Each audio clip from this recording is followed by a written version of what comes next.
રાસનું એક વર્તુળ પૂરું થયું થાય. શંકર ભગવાન પાછળ પાછળ બરાબર તાલમાં સકલ કલાનું દામ તાલમાં તો સવાલ જ નથી, બરાબર ચાલે. પણ સાહેબ ભગવાન શ્રી કૃષ્ણ અને રાધાજી જુગલ સ્વરૂપ મધ્યમાં બિરાજે છે અને ત્રણેક રાઉન્ડ જ્યાં ગોપીઓએ લીધા ઉમાની સાથે મહાદેવ જ્યારે આમ રાસમાં નીકળ્યા છે, ભગવાન કૃષ્ણનું ધ્યાન ગયું અને ગોપીના પગ જોયા. રાધે ઠાકોર આ કોણ છે? આ ચરણ ગોપીના નથી લાગતા. આ કોઈ ગોપ તો નથી ઘૂસી ગયો?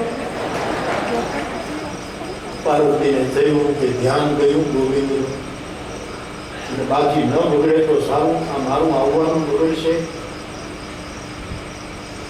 શંકર ભગવાનનો હાથ પકડી દીધું કામ તમે પગ ઘણા ઉઘાડા રાખ્યા. આને ત્યાંથી ફાવે.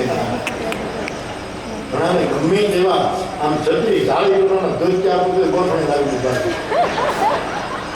પહેરતા આવડવું જોઈએ ને યાર, કે પાણી ન દેખાય.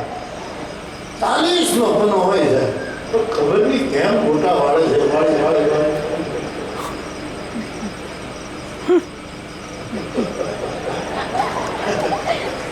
મારી માં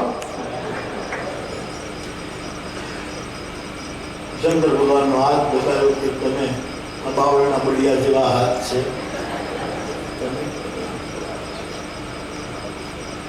ભગવાન કૃષ્ણએ જોયું બરાબર, શિવ ઓળખી ગયા. ઓ મારો કૈલાસ વાળો આવી ગયો.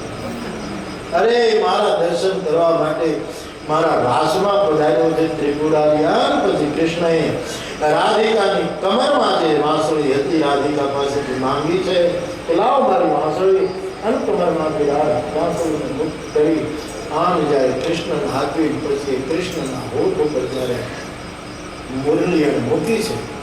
બ્રજ જીવન હોઠન વેદ કિએ કર ભૂલન સહેજ દિશાવતી.